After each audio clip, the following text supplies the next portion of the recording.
السلام علیکم ورحمۃ اللہ وبرکاتہ۔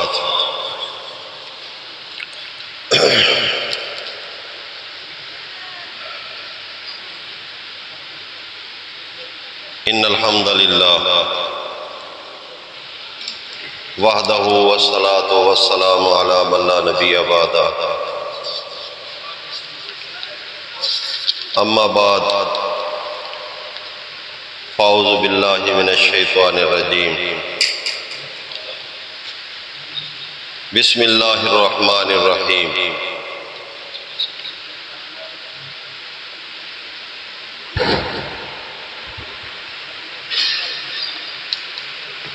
یا ایھا الذین آمنوا لا تقدموا بین یدی اللہ ورسولہ۔ محترم سامعین، میں نے آپ کے سامنے قرآن مبین کی سورہ الحجرات کی ایک آیت تلاوت کی ہے۔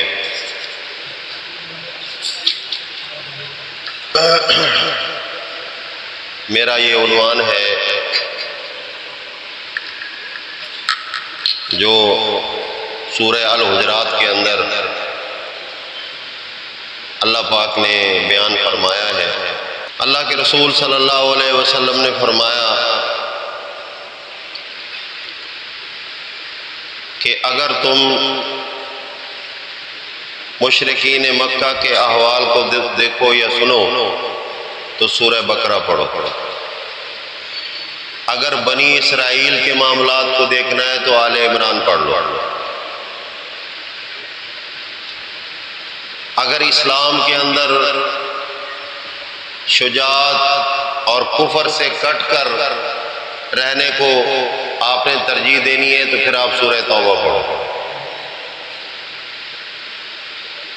اسی طرح اگر آپ نے اسلام کے ادب و آداب سیکھنے ہیں تو پھر سورہ حجرات پڑھو۔ تو سورہ حجرات کی ابتدائی جو آیت ہے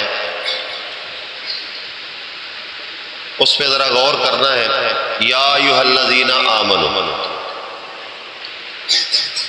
کون مخاطب ہے؟ ایمان والے، یعنی دوسروں کا اس کے ساتھ کوئی تعلق نہیں ہے۔ ہمیشہ جو تربیت ہوتی ہے نا، جو ادارے کے اندر آتے ہیں ان کی ہوتی ہے۔ جنہوں نے اسکول میں داخلہ لیا ہوتا ہے، استاد کی ذمہ داری ہے کہ اب ان کی تربیت کرے، ان کی تدریس کرے، ان کو سکھائے۔ تو رسول اللہ صلی اللہ علیہ وسلم کو اللہ پاک نے یہ حکماً فرمایا کہ اے میرے پیغمبر، ان کو سمجھاؤ، ان کو بتاؤ، ان کو طریقے اور طور سمجھاؤ کہ اسلام قبول کرنے کے بعد زندگی کیسے گزارنی۔ سب سے پہلی بات، لا تقدموا بین یدی اللہ ورسولہ، تقدیم نہیں کرنی، آگے نہیں نکلنا۔ کس چیز سے؟ اللہ اور اس کے رسول سے۔ کچھ لوگوں نے اس کا عام سا مفہوم لے لیا، جو زیادہ تر عزت کے معاملے کے اندر تو بہت آگے ہیں لیکن عمل کے معاملہ کے اندر بالکل پیچھے ہیں۔ جس طرح آج ہمارے مسلمان بھائی ہیں جو قرآن حکیم کو پیٹھ نہیں کرنی، قرآن حکیم کی بے قدری ہوتی ہے، سر سے نیچے نہیں رکھنا، سر سے اوپر رکھنا ہے، اوپر الماری کے اوپر رکھنا ہے، یہ ہے عزت، لیکن مقصد نہیں۔ اب قرآن مبین جو ہدایت کی کتاب ہے، جس سے ہم نے رہنمائی لینی ہے، چلنا ہے، ہمارا راستہ اس نے تعین کرنا ہے کہ ایسے چلو، وہ نہیں ہے تو خالی عزت کسی کام کی نہیں۔ اب اسی طرح رسول اللہ صلی اللہ علیہ وسلم کی تعریفیں، ان کے گانے، ان کے نغمے، ان کے نام پہ انگوٹھے چومنا، ان کی میلادیں مولودیں کرنا، یہ سب کیا ہے؟ محبت کا انداز ہے۔ محبت ہے، لیکن رسول کی اطاعت، یہاں اطاعت مراد ہے، محبت مراد نہیں ہے۔ لا تقدموا بین یدی اللہ ورسولہ، پیچھے رہنا ہے اللہ کے حکم کے اور رسول اللہ کے عمل کے۔ صحیح مفہوم یہ بنتا ہے کہ اللہ کے حکم سے آگے نہیں نکلنا۔ اللہ کا حکم کون سا؟ قرآن مبین، یہ اللہ کا حکم ہے قیامت تک کے لیے۔ اب اس کے اندر جو بھی آپ کو مسئلہ درپیش ہو اس کو ڈھونڈو، اور ہر چیز موجود ہے۔ چھوٹے سے چھوٹا مسئلہ، معاشرے کی خرابی جو آپ کو نظر آ رہی ہے کہ ایک انسان ایک شریف عورت کو دیکھتا ہے نظر اٹھا کر، تو اللہ کے قرآن نے اس کے لیے بھی نفی کر دی ہے کہ اپنی آنکھوں کو نیچے رکھو، شرم و حیا پیدا کرو۔ کہاں شرک کا مسئلہ، اللہ کو غضبناک کرنے کا مسئلہ ہے، اس کی نفی سے لے کر آنکھ کے اٹھانے تک کے سارے مسائل قرآن میں موجود ہیں۔ لیکن کوئی دیکھے گا، کوئی پڑھے گا، کوئی سنے گا، پھر مسئلہ سمجھ آ جائے گا۔ اگر خالی چومنے اور قسمیں اٹھانے اور شبینے پڑھانے تک بات رہ گئی تو قرآن حکیم کی ایک آیت ہے، اس پہ غور کر لیں ذرا۔ اللہ فرماتے ہیں من اعرض عن ذکری، جس نے میری ذکر سے منہ موڑا۔ وہ ذکر اللہ والا نہیں، یہ ذکر قرآن ہے۔ من اعرض عن ذکری، جس نے میرے اس ذکر سے منہ موڑا، اس کا حق ادا نہیں کیا، اس پہ تدبر نہیں کیا، فإن لہ معیشۃ ضنکا، دنیا میں سب کچھ پا لینے کے باوجود بھی یہ بھوکا رہے گا، یہ تنگ دست رہے گا، اس کی ہرس ختم نہیں ہوگی، اس کی معیشت اس پہ تنگ کر دی جائے گی۔ اسی لیے آپ دیکھتے ہو کہ کروڑ پانے والا 2 کروڑ کے چکر میں پاگل بنا پھرتا ہے، 2 کروڑ پانے والا 4 کروڑ کے چکر میں پاگل ہوا پھرتا ہے۔ آخری سانس تک یہی خواہش ہوتی ہے یہ مل جائے، یہ مل جائے، یہ مل جائے، بالآخر موت کا جھٹکا آتا ہے، اٹھا کر حضرت کو زمین کے نیچے گاڑ دیا جائے۔ الہاکم التکاثر حتی زرتم المقابر، ان لہ معیشۃ ضنکا۔ اگلی بات ونحشرہ یوم القیامۃ اعمیٰ، یہ قیامت والے دن اندھا کر کے اٹھایا جائے گا۔ پیچھے جملہ کیا تھا؟ من اعرض عن ذکری، قرآن پہ غور کرے۔ اللہ کے ذکر سے منہ موڑنا، اس کو نہ سمجھنا، اس کا حکم نہ ماننا، یا دوسرے لفظوں میں لا تقدموا بین یدی اللہ، مسئلہ اپنی مرضی سے بیان کر دینا، اللہ کی کتاب کی تصدیق نہ لینا، یہ اعراض ہے۔ اور جو اعراض کرتا ہے اللہ فرماتے ہیں نحشرہ یوم القیامۃ اعمیٰ، ہم اس کو قیامت والے دن اندھا کر کے اٹھائیں گے۔ پھر سوال کرے گا قال رب لما حشرتنی اعمیٰ، وہاں رب یاد آ رہا ہے، کیونکہ اندھے کو آنکھ کی قدر ہوتی ہے نا۔ اب قدر محسوس ہوئی، پھر آنکھ بنانے والے کا بھی پتہ چل گیا، دنیا میں نہیں پتہ چلا۔ یہ در در پہ ٹھوکریں کھانے والا، اس کے ماتھے خاک کے ساتھ رگڑنے والے، اس کی پکارے غیر اللہ کے لیے، اس کی نیازیں غیر اللہ کے لیے، آپ نے نہیں دیکھا پچھلے دنوں میں کیا ہوا ہے؟ کیا آپ کی آنکھوں نے نظارہ نہیں دیکھا؟ اللہ کے نام پہ ایک گھونٹ پانی نہ دینے والا اللہ کی مخلوق کے لیے شربت کی سبیلیں چلا رہا ہے۔ یہ ہے اللہ کی قدر۔ ما قدر اللہ حق کا قدر ہی، قدر کی نہیں کی۔ کیوں نہیں کی؟ اللہ کے ذکر کو دیکھا ہی نہیں، خالی چومنے چاٹنے اور قدر کرنے، اس کو سر پہ اٹھانے، قسمیں اٹھانے، اور اس کے علاوہ بس ختم۔ قال رب لما حشرتنی اعمیٰ، اب رب یاد آیا ہے۔ وہ مشرکین مکہ اذا راکبوا فی الفلک دعوا اللہ مخلصین لہ الدین، جب کشتی میں بیٹھتے پانی کی موجیں دیکھتے رب یاد آ جاتا، پھر یا اللہ پکارتے۔ فلما نجاہم الی البر، اللہ فرماتے جب ہم ان کی سن لیتے، ان کو نجات دے دیتے، خشکی تک پہنچاتے، اذا ہم یشرکون، یہ فوراً پھر وہی شرک کرنے لگے۔ حالت ہماری بھی یہی ہے، ہماری قوم کی یہی حالت ہے۔ رب اس وقت یاد آتا ہے جب یہ دھر لیا جاتا ہے، یہ گرفت میں آتا ہے، پھر اس کو رب یاد آتا ہے۔ کبھی خوشی سے اس نے رب کو یاد کیا ہی نہیں۔ آگے اللہ کیا فرماتا ہے؟ قال کذالک، فرمایا ایسا ہی ہونا چاہیے تھا تیرے ساتھ، تجھے اندھا کرنا چاہیے تھا۔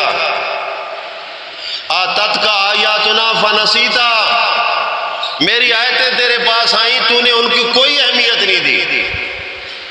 جب تجھے کوئی قرآن کا ترجمہ سناتا تو کہتے بند کر، یہ اپنے ترجمے ہیں تمہارے۔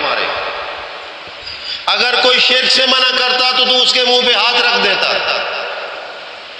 اگر اولیاء اللہ کی جو اصل شان جو قرآن بیان کرتا ہے، الذین آمنوا وکانوا یتقون، یہ مومن اور اللہ سے ڈرنے والے ہوتے تھے۔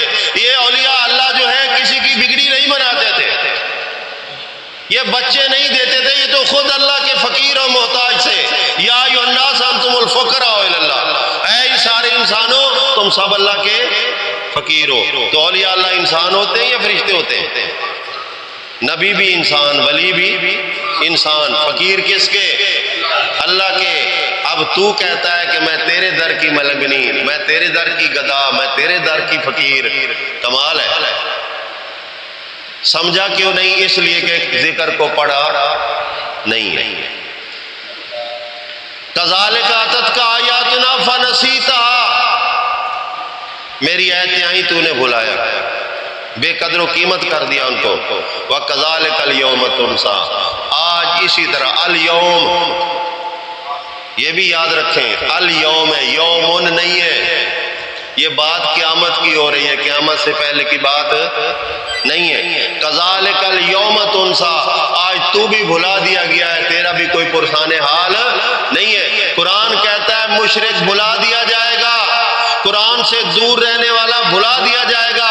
ملا کہتا ہے کہ اس کا پیر اس کی دستگیری کرے گا، نبی اس کو جنت لے جائے گا، ولی اس کو جنت لے جائے گا، امام اس کو جنت لے جائے گا، کس کی مانو گے؟ سوال ہے۔ اگر اللہ کو بڑا مانتے ہو تو اللہ کی بات یہ قرآن ہے، اگر مولوی کی بات مانتے ہو تو پھر تم نے بڑا اس کو مانا ہے، اللہ کو مانا۔ لا تقدموا، تقدیم نہ کرو، آگے نہ بڑھو، بین یدی اللہ ورسولہ، پہلی بات یدی اللہ، اللہ کے حکم سے آگے نہ بڑھو۔ اب دوسری بات آئی ورسولہ، یہاں بات عزت کی نہیں ہو رہی، بات قانون کی ہو رہی۔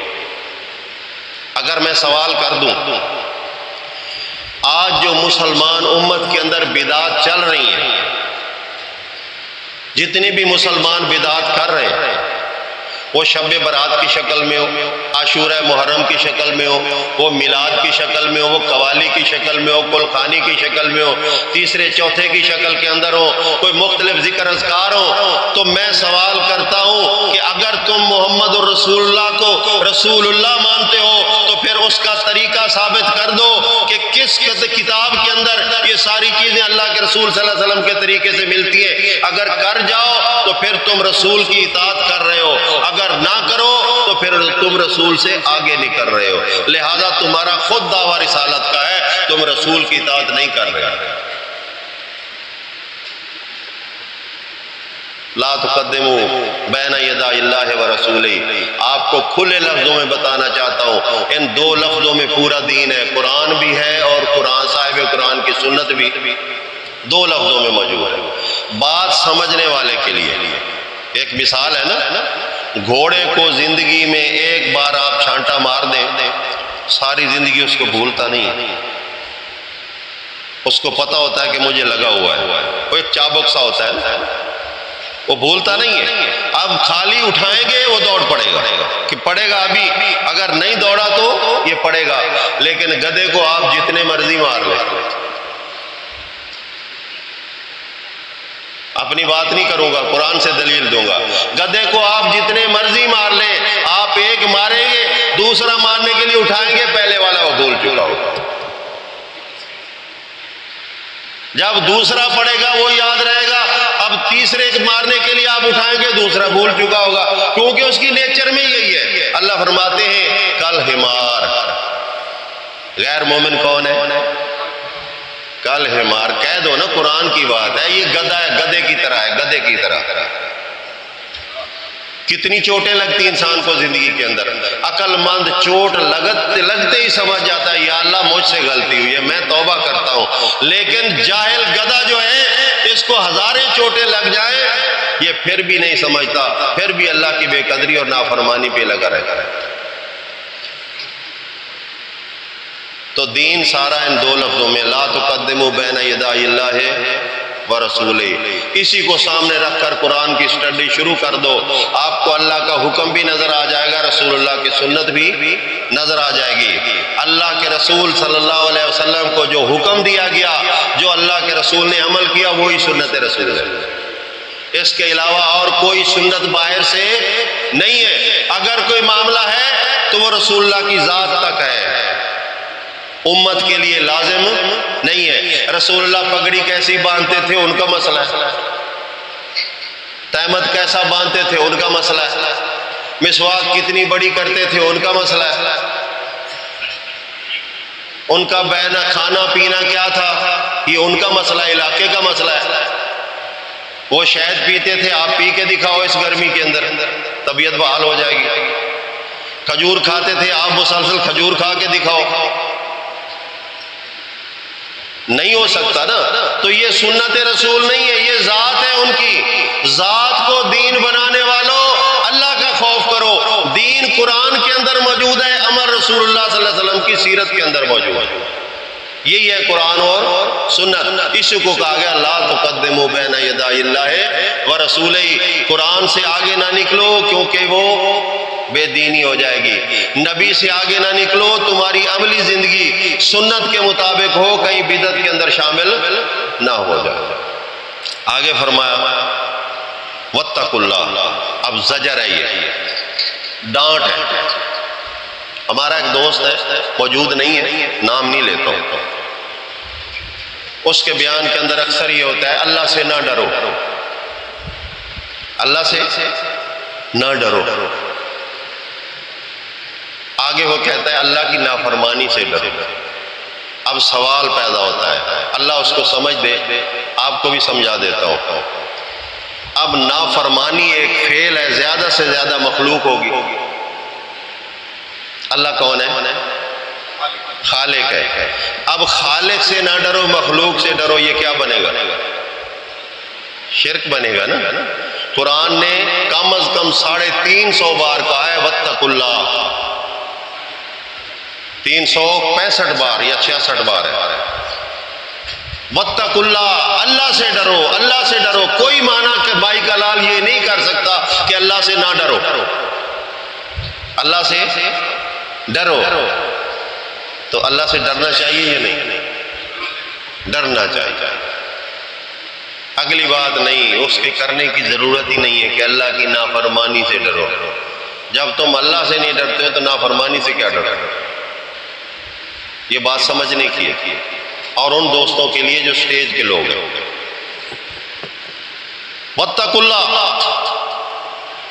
ان اللہ سمیع علیم. اگلی بات اور زبردست ہے. تمہاری ساری مشاورتیں، سارے منصوبے اللہ سن لیتا ہے. تم تو یہ کہتے ہو کہ کوئی نہیں سنتا، اللہ سن لیتا ہے. علیم بذات الصدور، سینوں والی باتوں کو بھی وہ جانتا ہے. اور علیم بھی ہے، یہ عالم سے علیم ہے، اس میں تفضیل ہے. اس کا جاننا کوئی حد نہیں ہے، لا محدود جاننا ہے. السمیع بھی سامع ان سے ہے. سامع سننے والا، اگر السمیع ہو جائے تو انتہائی زیادہ سننے والا۔ تو جب یہ دماغ میں بات ہو اللہ جانتا بھی ہے اور سنتا بھی ہے، تو پھر کیا اللہ اور رسول کی اطاعت سے آگے نکلا جا سکتا ہے؟ مومن تو نہیں نکلتا، مومن نہیں نکلتا۔ اب رہی دوسرے بھائی کی بات، تو ویسے ہی شترے بے مہار ہے، اس پہ تو ابھی شریعت ہی لاگو نہیں ہوئی۔ شریعت مومن پہ لاگو ہوتی ہے جب اسلام کے اندر داخل ہوتا ہے۔ اللہ کیا فرماتے ہیں؟ یا ایھا الذین آمنوا ادخلوا فی السلم کافہ۔ اب شرائط لاگو ہو رہی ہیں، ایمان لائے ہو آگے بڑھو، پیچھے نہ ہٹو، کنارے اختیار نہ کرو، ادخلوا داخل ہو جاؤ، مزید دخول کرو، فی السلم۔ اب اسلام کو یہاں سلم کہا گیا۔ سلم، سلم کی کئی معنی، سلامتی بھی ہے، سلم کے معنی دستور، دفاع بھی ہے۔ اپنی حفاظت کے لیے مزید اندر چلے جاؤ اسلام کے، اس کو اپناتے چلے جاؤ، کنارے کناروں پہ نہ رہو، کامیاب نہیں ہو سکو گے۔ کافہ، پورے کے پورے۔ تو اگلی بات، یا ایھا الذین آمنوا لا ترفعوا اصواتکم فوق صوت النبی۔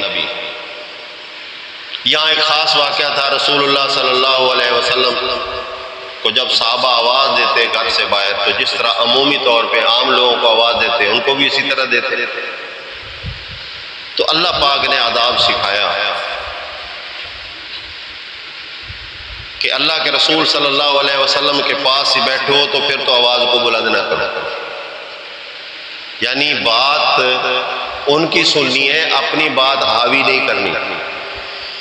اب رسول اللہ صلی اللہ علیہ وسلم کے اس طریقے کے مطابق ہمیں اطاعت کا ایک طریقہ بتایا گیا ہے۔ اب رسول موجود نہیں ہے، لیکن رسول اللہ کے مشن کو چلانے والے موجود ہیں۔ تو وہ کون ہوتے ہیں؟ علماء۔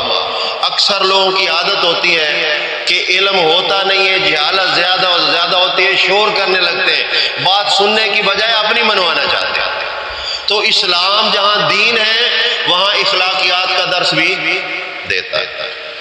اگر اخلاق نہ ہو، اس مثال ہے نا، با ادب با مراد، بے ادب بے مراد۔ تو اسلام آداب بھی سکھاتا ہے، رسول کے بھی آداب ہیں، علماء کے بھی آداب ہیں، امراء کے بھی آداب ہیں، بزرگوں کے بھی آداب ہیں۔ آپ سورہ لقمان پڑھیں گے، اللہ کا وہ بندہ اپنے بیٹے کو کہتا ہے لا تصور خدک، یہ گالے نہ پھلا، یہ منہ جو لال پیلا تو کر لیتا ہے، کیا بگاڑ لے گا کسی کا؟ کیا کر لے گا؟ لن تخرق الارض، تو زمین نہیں پھاڑ سکتا، ولن تبلغ الجبال طولا، تو پہاڑوں کے اینڈ تک نہیں جا سکتا، اتنا بڑا نہیں ہو سکتا، کرے گا کیا؟ یہ آداب ہے۔ تو اللہ کیا فرماتے ہیں؟ وَلَا تَجْهَرُوا لَهُ کی ضمیر رسول اللہ کی طرف ہے، نہ بات کیا کرو زوردار طریقے سے، کَجَهْرِ بَعْضِكُمْ لِبَعْضٍ، کہ جیسے تم آپس میں ایک دوسرے کے ساتھ اونچے نیچے بول لیتے ہو۔ اگر ایسا کرو گے ان تحبط اعمالکم، تمہارے اعمال ضائع ہو جائے۔ اچھا ہم تو مانتے نہیں ہیں، ہم تو مانتے ہیں اللہ کے رسول کو حاضر ناظر، نعوذ باللہ من ذالک، ہم مانتے ہیں اللہ کو حاضر ناظر، لیکن جو ہمارے دوسرے بھائی ہیں جو حاضر ناظر مانتے ہیں رسول اللہ کو، ہے نا، پتہ ہے نا آپ کو، پتہ ہے، لوگ کہتے ہیں حاضر ناظر بھی ہے اور ان کے نعرے بھی آپ سنا کریں، گلا پھاڑ پھاڑ کے نعرہ لگاتے ہیں، یہ توہین ہے، یہ نہیں ہے قرآن کے مطابق۔ ان کو کون روکے؟ یہ تو مدر پیدر آزاد لوگ ہیں نا، نہ قرآن کی بات سمجھ میں آتی ہے، نہ رسول اللہ کی سنت سمجھ میں آتی ہے، نہ علماء کی کوئی تحقیق سمجھ میں آتی ہے۔ یہ کہتے ہیں حسبنا ما وجدنا علیہ آبانا، وہی کافی ہے جو باپ دادا کرتا آ رہے، ہم بھی وہی کریں گے، زمین جنبد نہ جنبد گول بول، یہ گل محمد نہیں ہل سکتا، زمین ہل جائے تو ہل جائے۔ لیکن سوچئے جب ہم انگلی کر کے اس طرح کرتے ہیں نا کسی کی طرف، یہ تین ہماری طرف ہوتی ہیں۔ کسی کو غلط کہنے والے تو کتنا ٹھیک ہے، ہاں اس کی غلطی تو نے بیان کر دی، یہ تین تجھے کچھ کہہ رہی ہیں کہ تو کس پانی میں ہے۔ اپنا احتساب کرنا ہے۔ رسول اللہ صلی اللہ علیہ وسلم فرماتے ہیں کہ رات کو سونے سے پہلے جب بستر پہ جاؤ تو اپنا حساب لگا لیا گیا، تاکہ تم مر جاؤ صبح تمہیں نصیب نہ ہو تو گناہ ثواب کا حساب لگاؤ۔ اگر گناہ ثابت ہو رہے ہیں تو توبہ کر لو، توبہ کر کے مرو، اور اگر نیکیاں کی ہیں تو شکر کر کے مرو۔ شکر کے بغیر بھی نیکی قابل قبول نہیں ہے۔ کتنی پیاری تعلیم ہے، لیکن ہماری حالت دن بدن بگڑتی جا رہی ہے۔ اگلی بات، وَأَنْتُمْ لَا تَشْعُرُونَ،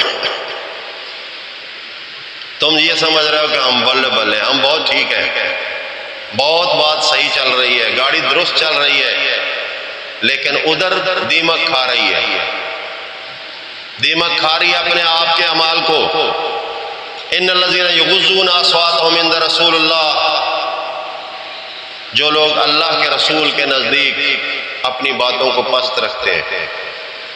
اب وہی بات آئے گی، رسول کی معیت کے اندر جو لوگ آئیں گے وہی چیز ان کی قدر و منزلت کے لیے آئے گی۔ اگر کوئی شخص رسول اللہ صلی اللہ علیہ وسلم کی عزت تو کرتا ہے، لیکن رسول اللہ صلی اللہ علیہ وسلم کی سنت کو زندہ کرنے والے کو بے عزت کرتا ہے، اس کے ساتھ اکڑ اکڑ کے باتیں کرتا ہے، اس کی توہین کرتا ہے، تو اس کو سوچ لینا چاہیے کہ اس بندے کا مشن کیا ہے۔ اگر وہ رسول کے مشن کو اجاگر کر رہا ہے اور تم لوگ اس کی توہین کر رہے ہو، تنکیر کر رہے ہو، تنقیس کر رہے ہو، تو یاد رکھو تم ایک اللہ کے مومن بندے کو رسوا کر رہے ہو، اور اللہ فرماتا ہے کہ میرے مومن بندے رسوا نہیں ہوتے، انہیں رسوا کرنے والے خود رسوا ہو جاتے ہیں۔ سورہ بروج آپ پڑھ لیں، وَالسَّمَاءِ ذَاتِ الْبُرُوجِ وَالْيَوْمِ الْمَوْعُودِ وَشَاهِدٍ وَمَشْهُودٍ قُتِلَ أَصْحَابُ الْأُخْدُودِ النَّارِ ذَاتِ الْوَقُودِ، وہ جو آگ کے گڑھوں کے اوپر کرسیاں لگا کر بیٹھے ہوئے تھے وہی مارے گئے، وہی برباد ہو گئے۔ مقصد کیا تھا کہ مومنوں کو خندقوں کے اندر ڈالنے کے لیے انہوں نے آگے جلائی ہوئی تھی۔ تو بھائیو آداب سیکھو۔ ان الذین ینادونک من وراء الحجرات، وہی بات آ گئی ہے کہ جو لوگ آپ کے حجرات، حجرہ کو کہتے ہیں، حجرہ عربی میں گھر کو کہتے ہیں، تو حجرات اس کی جمع ہے، جو آپ کے گھر سے باہر آپ کو آوازیں دیتے ہیں۔ تو روایت کے اندر بھی یہی آتا ہے کہ صحابہ آتے تھے اور کہ یا محمد اخرج لنا، اے محمد ہمارے لیے باہر آؤ، بات سنو ہماری۔ تو یہ جملہ اچھا نہیں،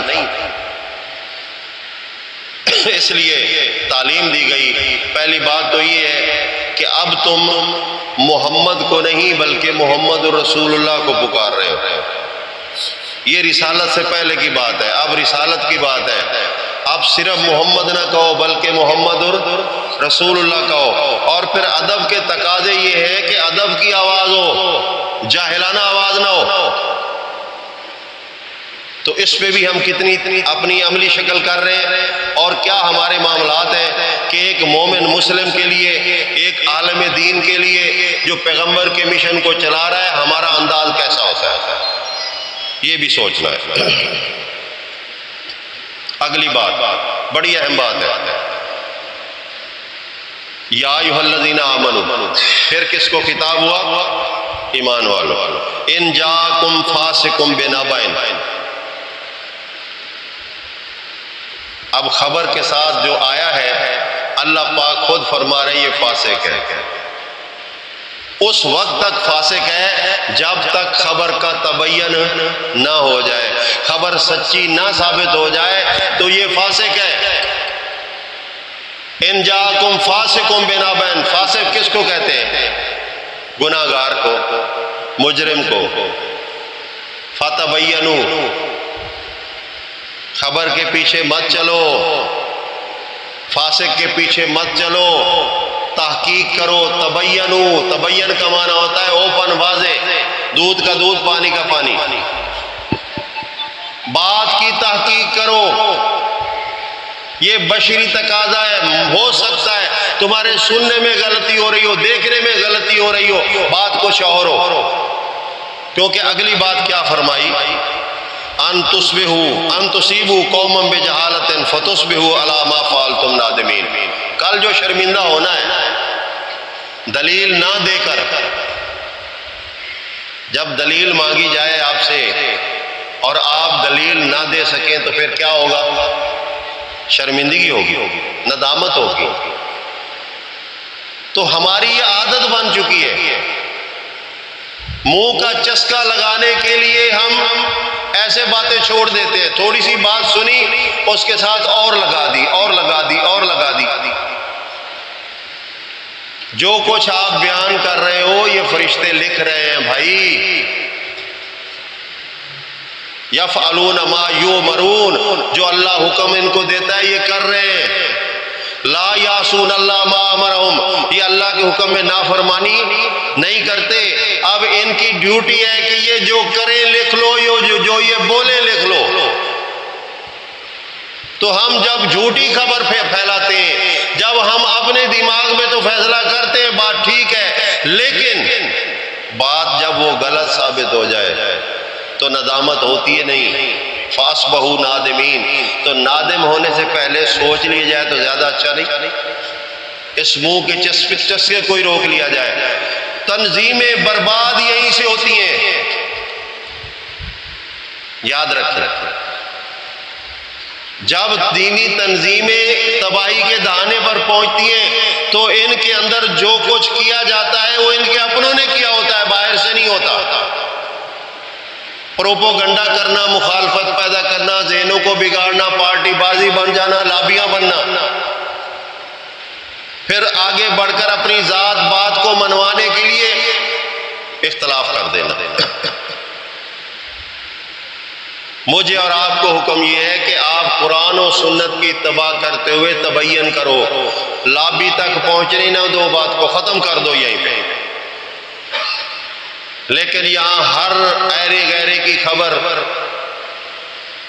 رسول اللہ صلی اللہ علیہ وسلم نے ایک بات بیان فرمائی، فرمایا کہ جو کچھ تم دیکھ رہے ہو سکتا ہے تمہارا دیکھنا درست نہ ہو، جو تم سن رہے ہو سکتا ہے تمہارا سننا درست نہ ہو۔ سنو، فرمایا تم زبان کے چکر سے مجھ سے غلط فیصلہ کروا سکتے ہو، لیکن یاد رکھو اس کا جواب تم نے اللہ کو دینا ہے۔ تو آج ہم اگر کسی مقصد کو اپنی زبان سے، اپنی یعنی خواہش اور شوق سے اس کو جو ہے اجاگر کر دیتے ہیں اور وہ چیز ویسی نہیں ہوتی، پہلی بات تو یہ ہے کہ اللہ کے رسول صلی اللہ علیہ وسلم کی تعلیم یہ ہے، سیرت طیبہ یہ ہے، لا یغتب بعضکم بعضا،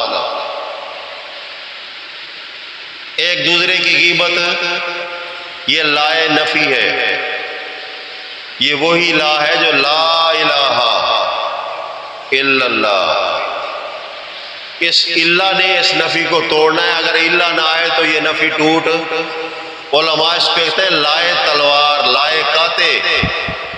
لا یغتب بعضکم بعضا، اپنے بھائی کی غیبت نہ کیا کرو، ایک دوسرے کی غیبت نہ کیا کرو، اس کے عیب بیان نہ کیا کرو۔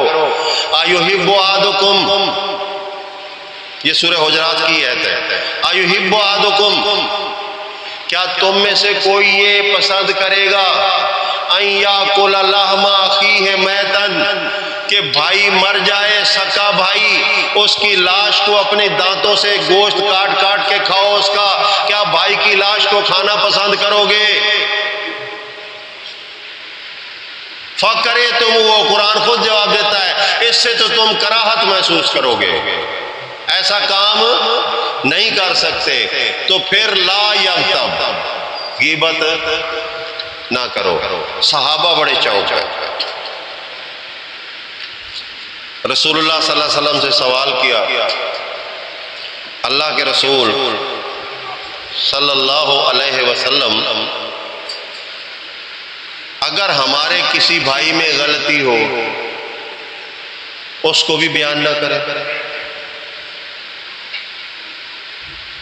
فرمایا ہاں، یہی غیبت ہے کہ اس کے اندر غلطی ہے۔ اگر غلطی نہ ہو تو پھر تو بہتان ہے، پھر تو بہتان ہے۔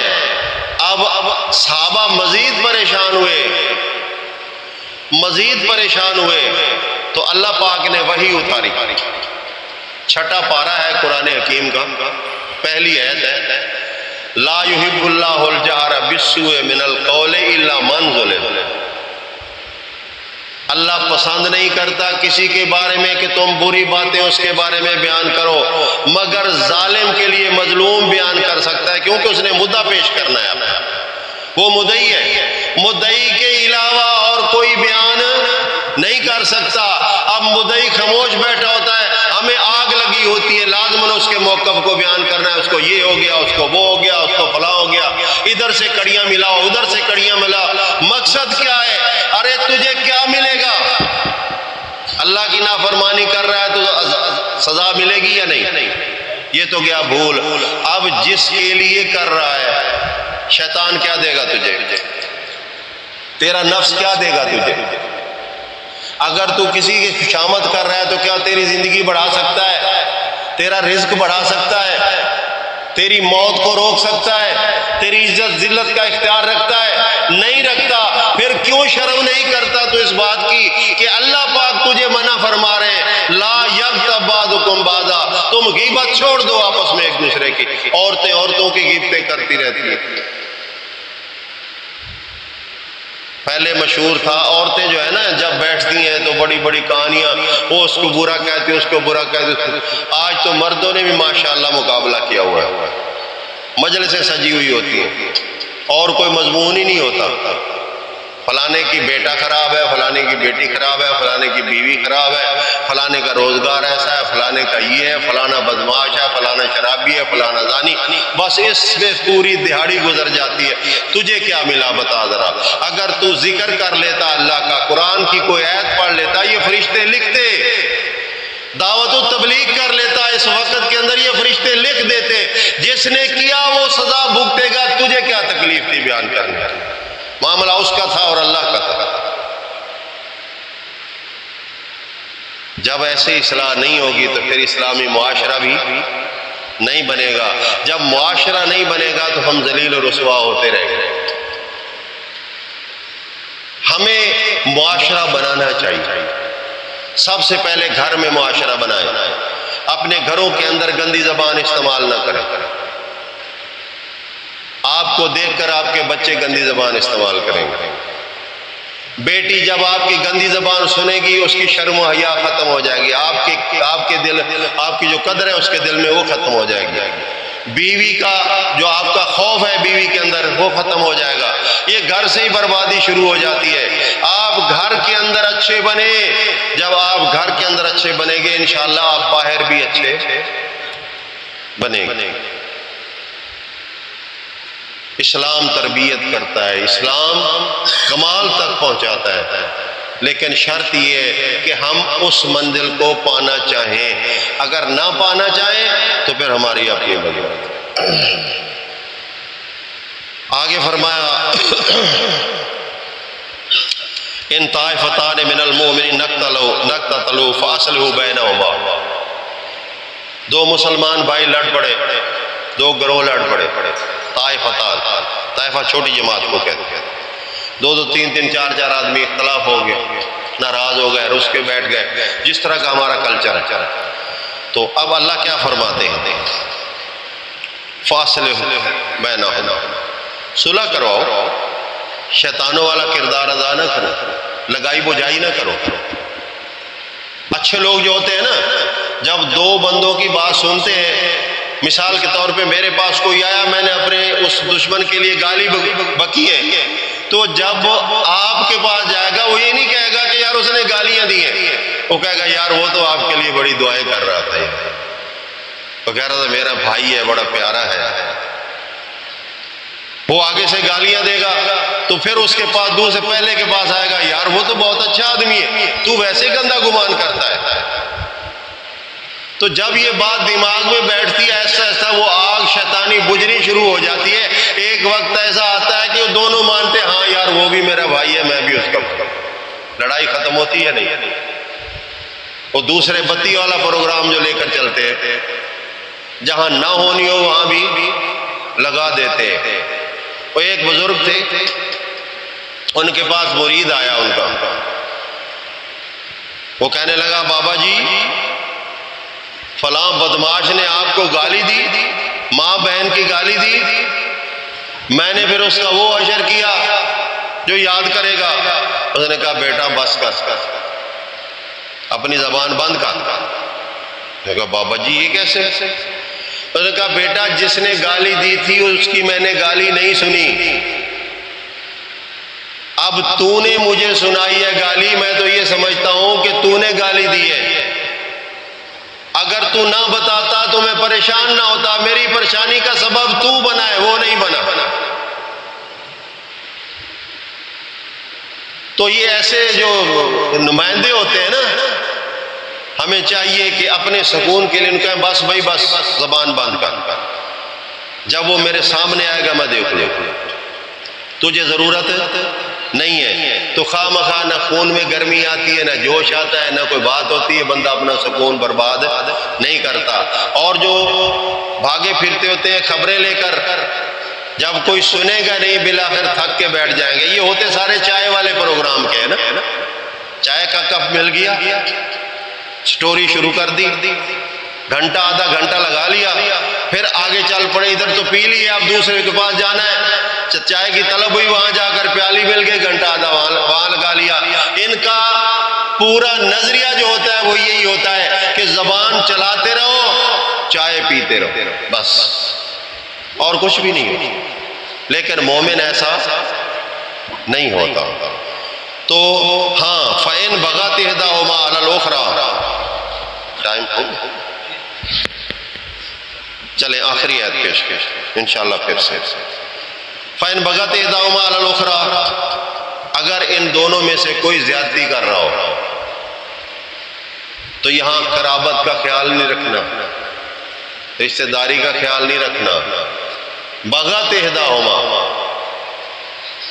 جو آپ کو بغاوت کے اندر نظر آ رہا ہے، فقاتل التی تبغی، آپ دونوں مل جاؤ، ایک مظلوم اور ایک مدد کرنے والا، دونوں مل جاؤ، جو بغاوت کر رہا ہے اس کی خوب درگت بناؤ، اس کی عقل ٹھکانے پہ لاؤ۔ اللہ کیا فرماتے ہیں؟ حتی تفیع الی اللہ، جب کہ وہ اللہ کے امر، اللہ کے حکم کی طرف پلٹ آئے، پھر اس کو چھوڑ دو۔ فَإِنْ فَاتْ فَاصْلِحُوا، اگر وہ بات مان جائے تو پھر چھوڑ دو، ان کی اصلاح کرو۔ بَيْنَهُمَا بِالْعَدْلِ، ان کے درمیان جو بھی فیصلہ کرنا ہے ڈنڈی والا نہیں کرنا، اصلاح کرنی، اقربا پروری نہیں، بات کو گول مول نہیں کرنا، بلکہ حقیقت یہ ہے کہ کوشش کرنی ہے کہ تم بھی بھائی وہ بھی بھائی، اللہ کی رضا کے لیے معاف کر دو۔ اللہ کے رسول صلی اللہ علیہ وسلم کی حدیث ہے کہ اللہ تعالیٰ اس بندے پہ بہت خوش ہوتا ہے جو اپنا حق ہونے کے باوجود اپنے آپ کو زیر کر دیتا ہے، حق نہیں لیتا۔ من تواضع للہ رفعہ اللہ، جو اللہ کے لیے جھک جاتا ہے اللہ اس کو بلند کر دیتا ہے۔ ہمیں تربیت کی ضرورت ہے، یہ پروگرامات اسی لیے ہوتے ہیں، مہینے کے بعد ہمیں جگایا جاتا ہے، تو ہمیں چاہیے کہ حاضری لگوانے کی بجائے کچھ لے کر بھی جائیں، کچھ جیب میں ہونا چاہیے جس کو ہم کم از کم 1 مہینہ تک ضرورت کے تحت استعمال کریں۔ کئی سمجھ رہے ہوں گے کہ شاید یہ پیسے بانٹتے ہیں، پیسے لے کر جائیں۔ نہیں، ہم پیسے نہیں بانٹتے، ہم اللہ کا دین دیتے ہیں، قرآن سے تقوی سناتے ہیں، رسول اللہ صلی اللہ علیہ وسلم کی عملی زندگی سناتے ہیں۔ تو جو کچھ آپ نے جیب میں ڈالنا ہے وہ یہ ہے، اپنی ذات کے لیے 1 مہینے تک اللہ کے دین کے اوپر آپ نے محنت کرنی ہے، کوشش کرنی ہے، دعوت دین کا کام کرنا ہے، علم سیکھنا ہے۔ میں نے دیکھا ہے 30 سال سے لوگ موجود ہیں، اگر ان کو کہا جائے یار تکبیر کہہ دو جماعت کے لیے، کہتے نہیں آپ کہہ دو یار، آپ کہہ دو۔ بھائیوں کے سامنے تکبیر نہیں کہہ سکتا تو غیر مسلم کے سامنے، مشرک کے سامنے توحید کیسے بیان کریں گے؟ آپ تو چراغ ہو، جتنا آتا ہے اس کے لیے شکر کرو، جو ابھی ضرورت ہے اس کو سیکھو۔ درس کا مطلب یہی ہوتا ہے، سبق سیکھنا، اپنی تیاری کرنا۔ تو آج میں بھی انشاءاللہ سوچوں گا، آپ بھی سوچیں کہ پروگرام اختتام تک پہنچ چکا ہے تو ہم نے کیا سیکھا، سوچیں گے نا؟ انشاءاللہ سوچیں گے۔ اللہ پاک سے دعا بھی کریں گے اللہ تعالی ہمیں صحیح معنوں میں دین اسلام پہ زندگی گزارنے کی توفیق عطا فرمائے، اور اللہ پاک ہم سے وہ کام لے لیں۔ اچھا جی، سوال یہ ہے کیا موکل وغیرہ یا جنات کسی کے کنٹرول میں ہو سکتے ہیں؟ نہیں بھائی، کسی کے کنٹرول میں نہیں ہوتے، یہ اللہ کی مخلوق ہے۔ موکل تو بڑی چیز ہے، موکل کہتے کس کو ہے پتہ نہیں، یہ نہیں سمجھ آئی۔ یہ جنات کو کہتے ہیں تو یہ بہت بڑی مخلوق ہے، فرشتے کو کہتے ہیں یہ بھی بہت بڑی مخلوق ہے۔ اللہ فرماتا ہے چونٹی کے اوپر بھی میرا قبضہ ہے۔ ایک چونٹی جو ہے وہ جو اللہ نے پیدا کی ہے تو اس کے اوپر بھی قبضہ اللہ کا ہے۔ موکل کسی کے کنٹرول میں یعنی جن نہیں آتے، اور نہ ہی جن کسی کو نفع نقصان دیتے، یہ بھی یاد رکھیں۔ سوائے وسوسات کے جن کسی کو مادی نقصان نہیں دیتا۔ جن فلاں کے اندر آ گیا، وہ اندر نہیں آتا، اندر والا جن خود باہر نکل رہا ہوتا ہے نا۔ یہ اندر والے وسوسات، سوچ، فکر، بے ایمانی، نیت کی خرابی، اور میں یہ اکثر کہا کرتا ہوں انگریز بہت خوبصورت ہے، مرد بھی اور عورتیں بھی، کبھی ان کے اندر جن نہیں گیا۔ اگر یہی ہے کہ عورتوں کے اندر جن جاتا ہے، وہ بھی خاص طور پہ کنواری عورتوں کے اندر، کیونکہ خوبصورت ہوتی ہے نا، تو انگریز عورتوں کے اندر جن کیوں نہیں داخل ہوتا؟ ان کے کسی کو بھی جن نہیں ہوتا، نہ ان کا موکل کے پہ عقیدہ ہے۔ یہ ساری توہمات ہیں، اس ظالم پیر نے ہمیں اس کے اوپر باندھا ہوا ہے کہ یہ جنات آ جاتے ہیں، یہ فلاں ہو جاتا ہے، یہ فلاں ہو جاتا ہے۔ وہ ایک علیحدہ مخلوق ہے، انسان ایک علیحدہ مخلوق ہے، ایسا عقیدہ رکھنے کی ضرورت ہے۔ تو اب انشاءاللہ اذان کا ٹائم ہے،